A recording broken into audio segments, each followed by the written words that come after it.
How's it going, everybody? Incident Circ SG back again with another Buddyfight video. Alright, it's actually been quite some time since I said that, and I do note that the channel has been quite inactive recently, and I just posted a Mother Dragon versus Shadow Dragons battle video a couple days back. So if you guys haven't checked that out, I'll leave a link to that in the description below, where I use my Mother Dragon deck, which is in front of you guys right now, to fight against my friend Brian's Shadow Dragon deck. So today we have a deck profile for the Mother Dragon deck, which I used on that day. With a little bit of modification after the match, I realized that I could actually swap some things out and maybe throw some new cards into the deck. So this is what I find to be probably the most, in a sense, budget yet playable deck.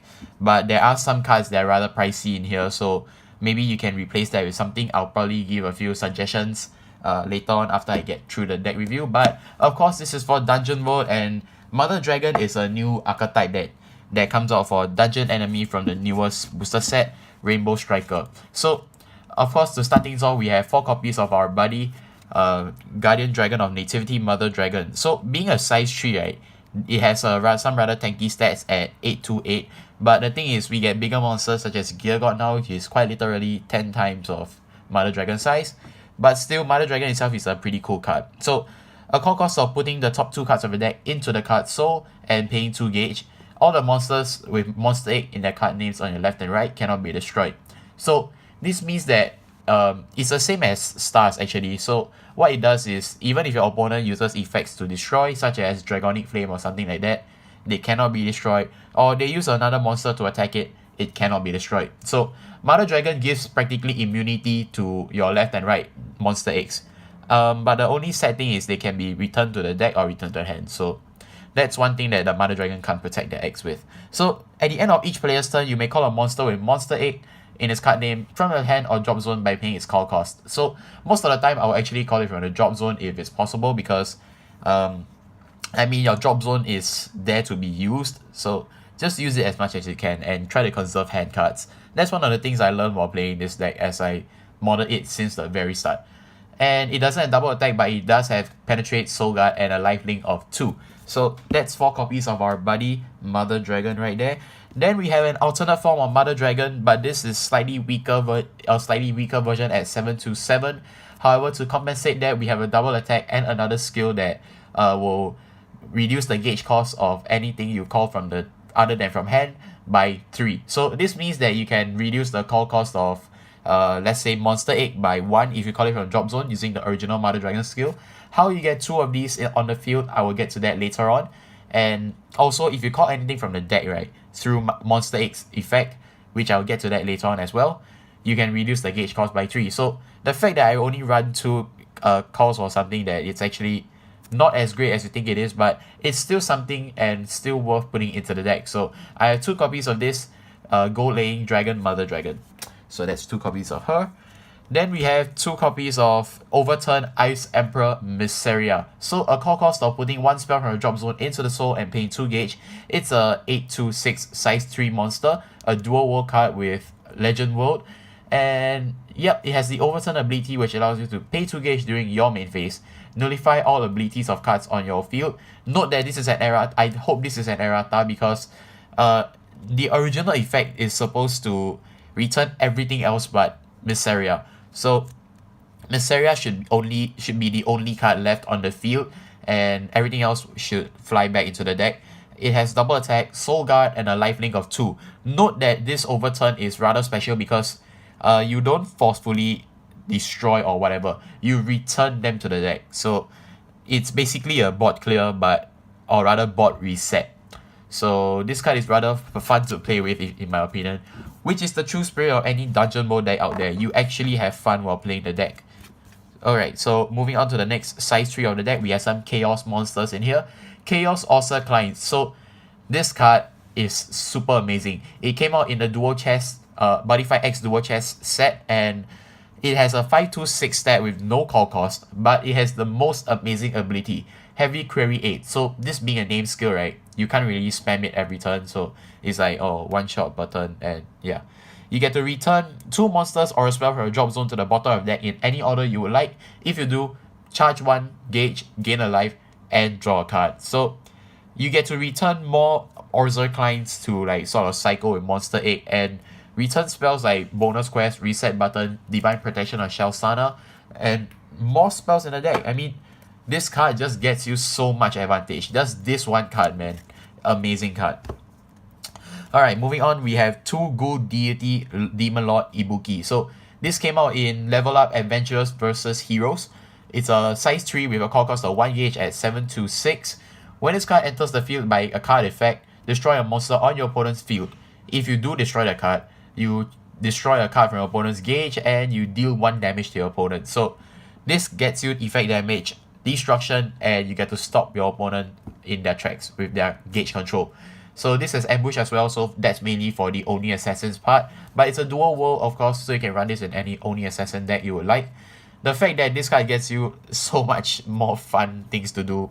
This one card allows you to do so many more fun things. So I just really like the feel of having Ibuki in the deck. Although there are better cards out there, you can throw it in, which I will get to later on. So that's Ibuki for you guys. Then we have some impact monster action up in here. So we have 2 copies of Fake Dragon Chief Crimson Arrogant. So this is the impact monster form, which I presume Zeta because it's fake. But impact monster form of Red Arrogance. So it was a size 3 rare card initially, but now it's an impact monster. This is a promo box stopper from I think Level Up set as well. So it's a 10-2-5 card with a call cost of putting a monster from a field into the soul and paying 3 gauge. It has a counter effect which allows you to pay a gauge and discarding a monster from your hand. If you do, destroy a card on your opponent's field once per turn, and yeah, double attack, soul guard, lifelink 3. So I run this mainly because of the 10k and like destruction ability, and like not because it's an impact monster, but the fact that it's a monster it will allow me to call it out using my Monster X ability. So the lifelink 3 is rather painful, but it's a double attacking 10k to clear tanks. So yep, that's Crimson Arrogance. Now moving on to some size zeros. So we will see a lot of like extreme ends for monster sizes. Like earlier on we have a whole bunch of size 3s. Now we're moving on to a whole bunch of size zeros. So that's to start things off, we have Gold Monster Egg 003k defense, size 0, call cost of 1 gauge. At the beginning of your main phase, put this card from your field into your drop zone. So it's not a you may skill, you have to hatch it.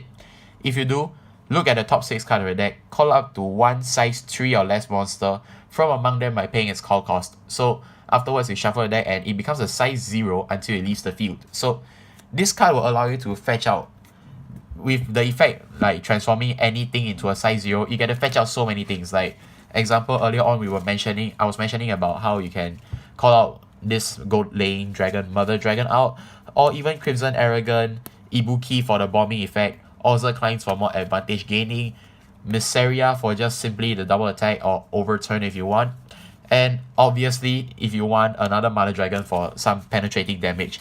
But Monster Egg itself is a really interesting playstyle because it is so RNG that you don't even know what will come out, even though you know what's in your deck. So I guess it adds on to that fun feeling that you get while playing Dungeon World. So Silver Monster Egg, I only run 4. Oh wait, my initial list was 2, but I maxed it out to 4. You can replace Silver Egg with something else. I'll get to that later on after the whole deck review. But it's not as great as the other eggs in my opinion.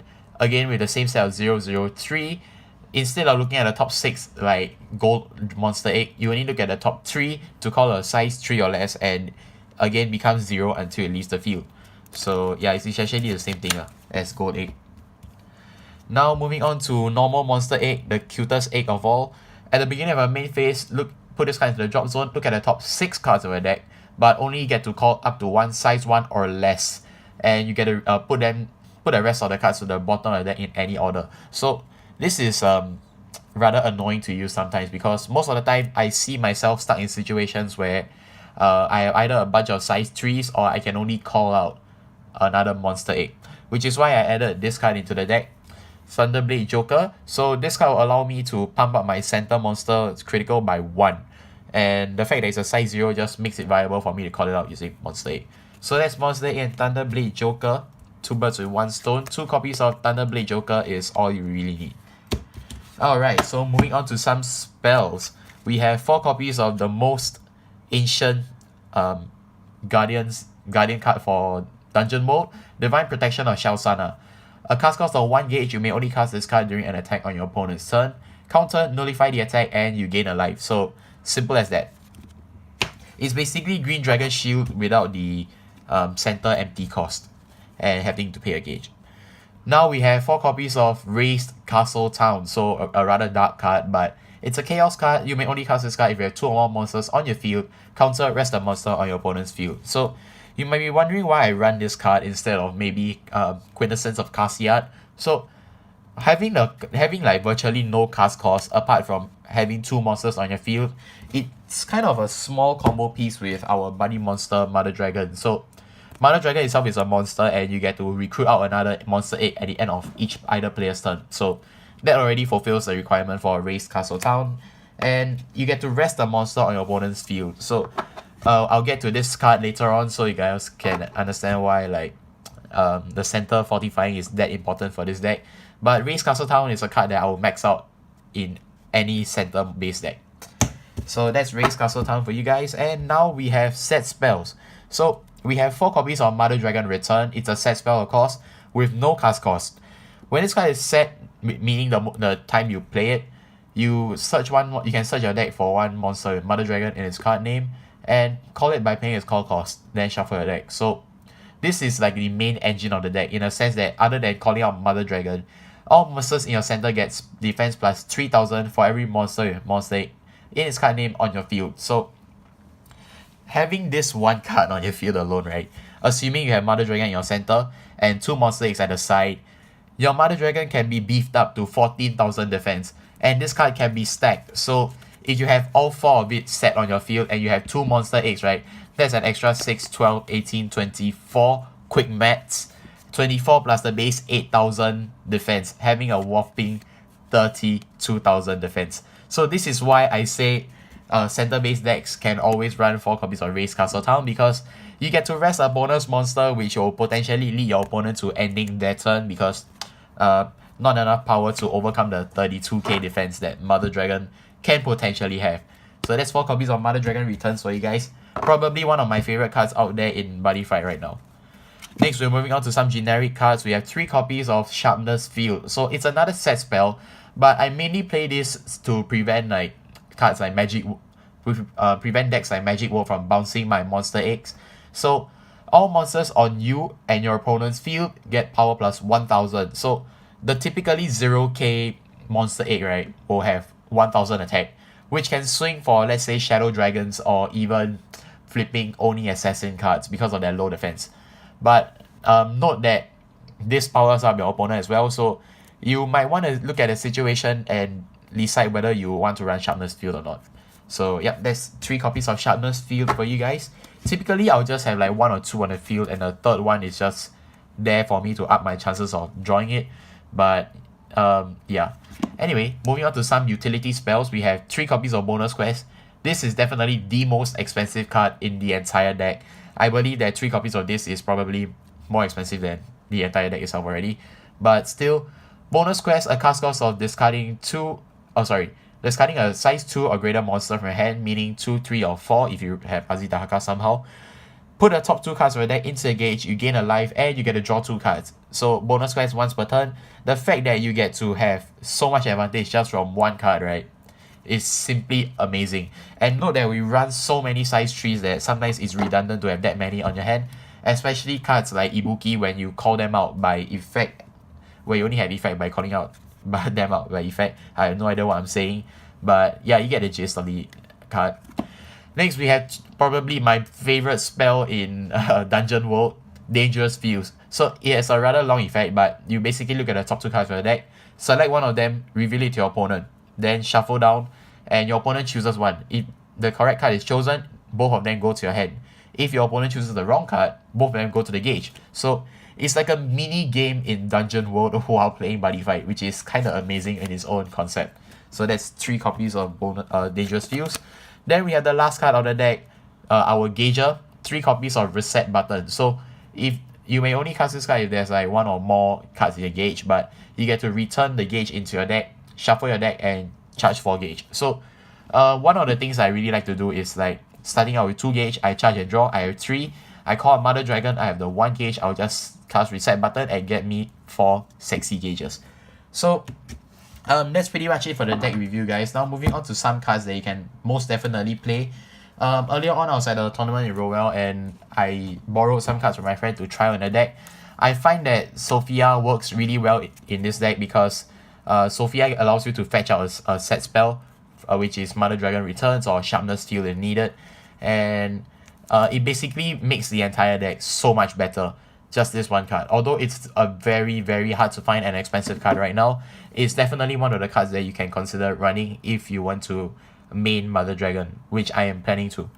Another card that you can run is of course Swordsman Kiri, but I would suggest that you run this card along with Ice Dragon Demon Lord Mysteria. So Mysteria base ability is to allow all cards on the field to not get nullified, and when you call him out by the effect of this guy, you nullify all your opponent's cards ability. So this is basically Frozen Stars on entrance, and he has double attack as well. So yeah, I mean, fun combos, but Kiri is definitely a card to look out for, as well as Sophia. So for sideboard, I actually have a few ideas, but a card that I really love to play is probably Chaos Slime.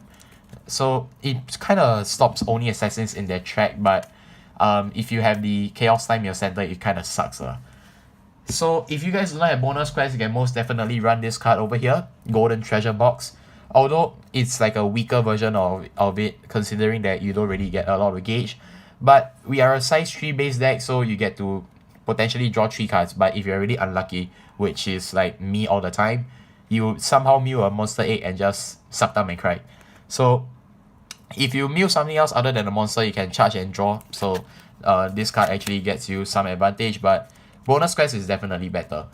So we have officially come to the end of the deck review, guys. I hope you enjoyed it. If you haven't seen the battle video between Mother Dragon and Shadow Dragons, I'll leave a link to that in the description below, and as well as my Facebook page if you haven't liked it already. And 2017 is coming to an end, so I guess we'll see you guys next year in 2018, and we hope to see you guys in the next video. Goodbye.